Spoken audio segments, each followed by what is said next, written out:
দুপুরের খাওয়া সেরে ঘরে ড্রেসিং টেবিলটার সামনে বসে হাতে পায়ে মোমতেল ঘষছিলেন লতিকা দেবী। ফেব্রুয়ারির মাঝামাঝি, তাও বেশ শীত পড়েছে আজ।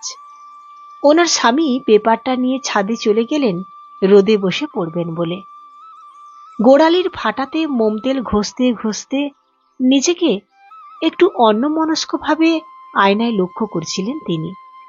মাথার চুলে বেশ পাক ধরেছে, সিঁথির কাছের চুলগুলো ভীষণ রকমের পাতলা হয়ে গেছে, কপালের ভাঁজগুলো স্পষ্ট হয়েছে আগের থেকে।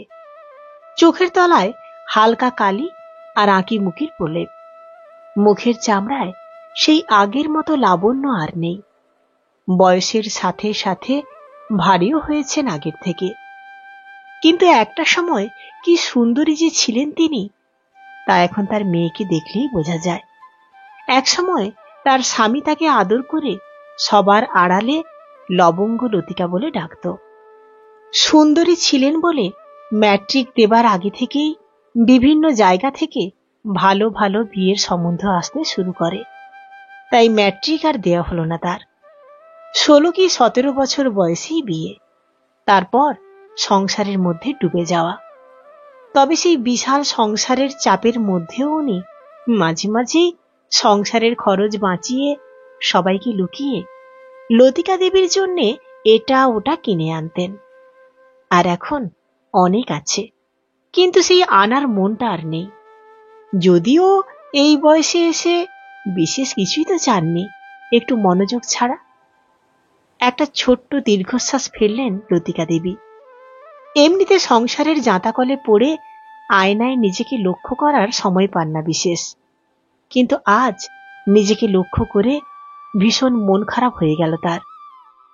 ছেলেকে বিয়ে দিয়েছেন বছর খানেক হলো। বৌমা আবার স্কুলের দিদিমণি। কোথায় ভেবেছিলেন একটা ঘরোয়া মেয়ে বৌমা হবে, যে তার নিস্তরঙ্গ জীবনের দোসর হবে। দুজনে মিলে গল্প করবেন, একসাথে সারা দুপুর কাটাবেন, টিভি দেখবেন, একটু পরনিন্দা পরচর্চা করবেন। তা নয়, ছেলে যে মেয়েটাকে ভালোবাসত সেই বৌমা বিয়ের আগে এই বাজারেও দুম করে একটা চাকরি পেয়ে গেল। অগত্যা আগের মতোই সকালবেলা উঠে ওদের জন্য রান্না করে টিফিনের জোগাড় করে দিতে হয়। ছেলের সাথে বৌমাও খেয়ে দিয়ে গটগট করে চোখের সামনে দিয়ে বেরিয়ে যায়। তিনি যদিও খারাপ শাশুড়ি হতে চান না মোটেই, এতে তার আপত্তিও নেই। বৌমা মেয়েটাও বেশ নরম সরম, তবুও কোথায় যেন একটা নিঃসঙ্গতা কুরে কুরে খায় তাকে। সকাল থেকে সংসারের এটা ওটা সেটা করতে করতে কখন যে বেলা শেষ হয়ে যায় বুঝতেই পারেন না। ঠিক যেমন নিজেও যে কখন বেলা শেষে পৌঁছে গেছেন বুঝতেই পারেননি। সকালবেলা ছেলে বউ বেরিয়ে যায়, মেয়েটাও কলেজ চলে যায়, উনিও অফিসে যেতেন। ব্যাস সারাদিন তিনি একা একা। উনি যখন রিটায়ার করলেন তখন লতিকা দেবী প্রথম প্রথম ভাবলেন এবার দুজনে একটু একসাথে সময় কাটাতে পারবেন নিশ্চয়ই, কিন্তু তার হলো কই। উনি রিটায়ার করেছেন আজ বছর খানেক হলো ঠিকই, কিন্তু পুরুষ মানুষ দিন রাত ঘরে থাকলে যা হয় আর কি, সে যে বয়সেই হোক, দিন রাত খিটির মিটির লেগেই আছে, অসহ্য। খুব রাগ হয় তার। এক মুহূর্ত তাকে বসতে দেয় না মোটেই। এটা করো, ওটা দাও, সেটা আনো, গাঁটে ব্যথা দোলে দাও, কোমরে ব্যথা সেঁক দাও। উফ, কোথায় একটু পাশে বসে মনের কথা বলবেন, মাঝে মাঝে দুজনে একটু ঘুরতে যাবেন, তা নয়। পাশে বসলেই ওনার ঘর কোনো বরের একেবারে হাত পা কোমর যন্ত্রণায় ছেড়ে যায়। তার মানে মালিশ করে দাও। যদিও উনিও মাঝে মাঝে মালিশ করে দেন লতিকা দেবীকে, তবে সে খুবই কম, একেবারে যতক্ষণ না লতিকা দেবী কোমরের যন্ত্রণায় বাবা গো মা গো না করেন।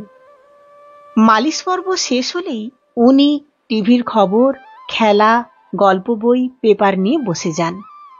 লতিকা দেবী এটা ওটা জিজ্ঞেস করলে হ্যাঁ তে উত্তর সেরে দেন। আচ্ছা, দুটো মনের কথা কি বলতে নেই?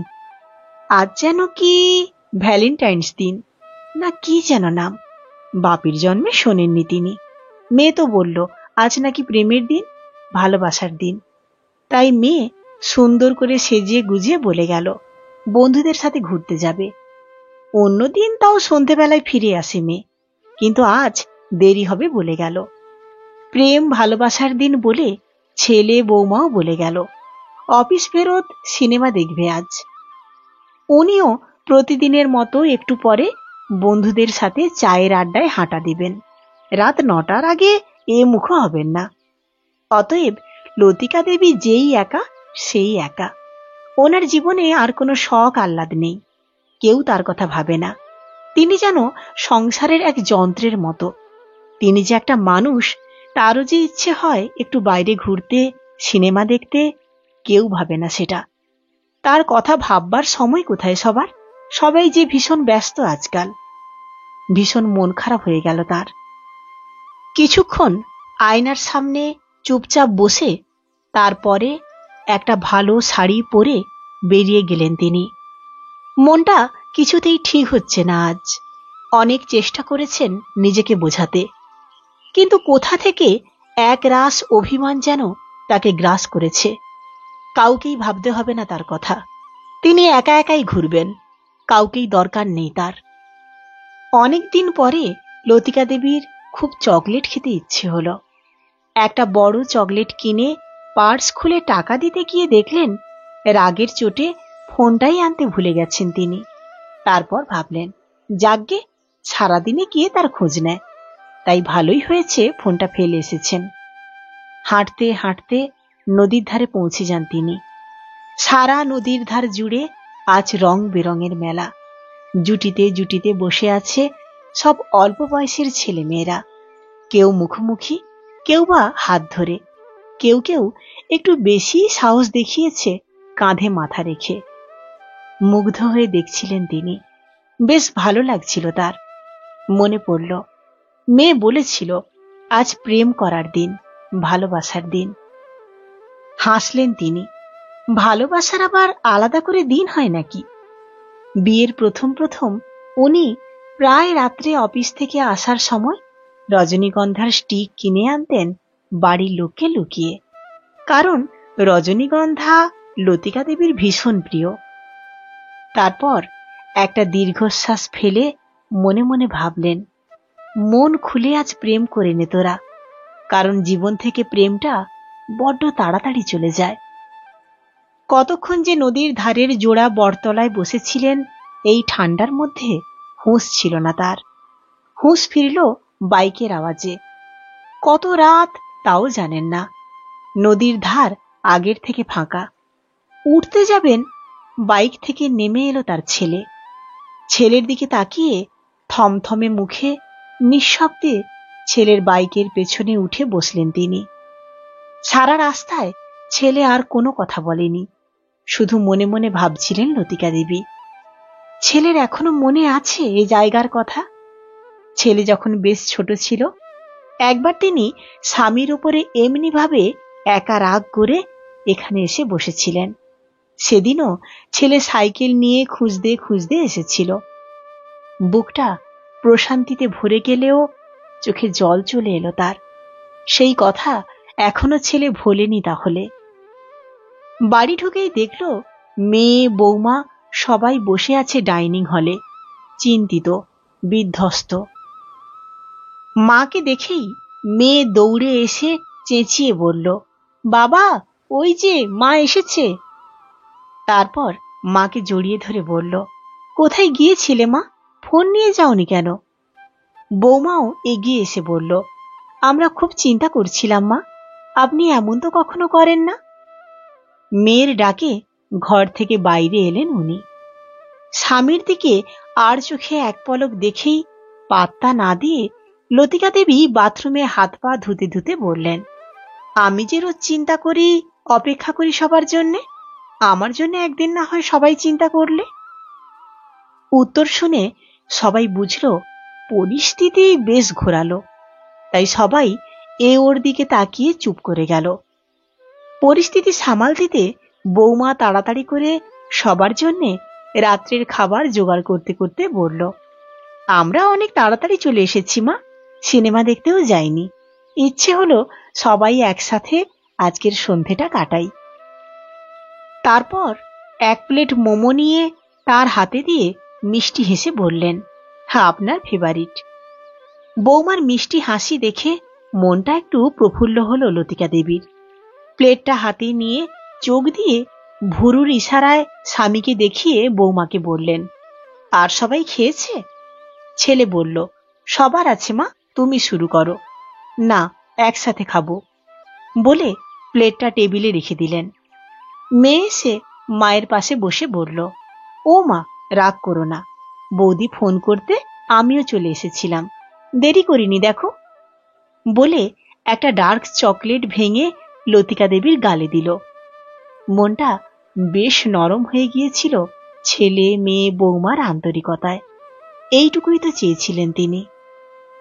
মেয়ের আহ্লাদিপনায় একটু সাহস পেয়ে লতিকা দেবীর স্বামী মিনমিন স্বরে বললেন, ফোন নিয়ে যাওনি কেন? রাত 8:30 বাজে। আমরা ঘন্টা খানেক ধরে আশেপাশের আত্মীয় স্বজনের বাড়িতে ফোন করে করে তোমাকে খুঁজছি। শেষে বাবু বাইক নিয়ে বের হলো খুঁজতে। এমন ছেলে মানুষই কেউ করে? পাশের বাড়িতে চাবি দিয়ে গেলে, অথচ ওদের কিছু বলে যাওনি। তাছাড়া তুমি হাই প্রেসারের রুগী, কোথায় কি হয়ে যায় একবারও মনে হয়নি চিন্তা করতে পারি আমরা? স্বামীর কথা শুনে ভীষণ অভিমানে লতিকা দেবী বললেন, বেশ করেছি ফোন নিয়ে যাইনি। আমার জন্য চিন্তা করতে কে বলেছে? আমার কি হলো না হলো বলেই গলার কাছে ঠেলে আসা কান্নাটাকে আটকানোর জন্যে নিজের ঘরে ঢুকতে গিয়েই দরজার কাছে থমকে গেলেন তিনি। সারা ঘর জুড়ে মম করছে তার প্রিয় রজনীগন্ধার গন্ধ। বিছানার উপরে পড়ে আছে এক গোছা রজনীগন্ধার স্টিক। পিছনে উনি এসে দাঁড়ালেন, কিন্তু কিন্তু করে বললেন, বাইরে গিয়ে দেখলাম সবাই প্রেম করছে, ভালোবাসছে। আজ নাকি প্রেমের দিন। ভাবলুম ভালো তো সব সময় বাসি, কিন্তু অনেক দিন প্রেম করিনি আমার লবঙ্গ লতিকার সাথে, তাই আবার স্টেশনে গিয়ে রজনীগন্ধা কিনে এনেছিলাম। লতিকা দেবীর চোখ বেয়ে জল পড়ল কয়েক ফোঁটা। স্বামীর দিকে মিষ্টি হেসে রজনীগন্ধার গন্ধ মন দিয়ে নিয়ে তিনি অনুভব করলেন, কিছু কিছু প্রেম কখনো শেষ হয়ে যায় না। প্রেম পরিবর্তিত হয়ে সুপ্ত থাকে ওই কোমর ব্যথায়, হাঁটুর ব্যথার উপরে হাত বুলিয়ে দেওয়ার স্পর্শে। কলমে ঝুম্পা মণ্ডল, পাঠে আমি সুদীপ্তা। আপনাদের এই ছোট্ট ভালোবাসার গল্পটি কেমন লাগলো অবশ্যই কমেন্টস করে জানাবেন। যদি আমার পাঠটি আপনাদের ভালো লেগে থাকে তাহলে গল্পটি শোনার পর লাইক, কমেন্টস এবং শেয়ার করতে ভুলবেন না। ধন্যবাদ।